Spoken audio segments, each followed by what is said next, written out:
Здравейте, скъпи приятели! Неделно се чувствам особено щастлива, защото се намирам в Ловеч, защото се намирам след една прекрасна творческа вечер, концерт на площада на Ловеч, заредена с обич и с енергия. Но има нещо друго, което особено ме зарежда.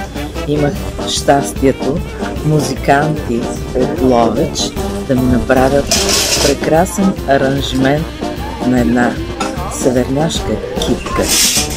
Това е композитора и диригента на този оркестър Милко Михов, но особено удовлетворена съм от качеството на записа на аранжимента в студио Музикален свят.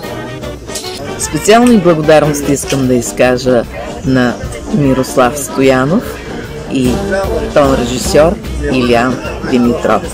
Благодаря ви, качеството ви е прекрасно. Обичам ви.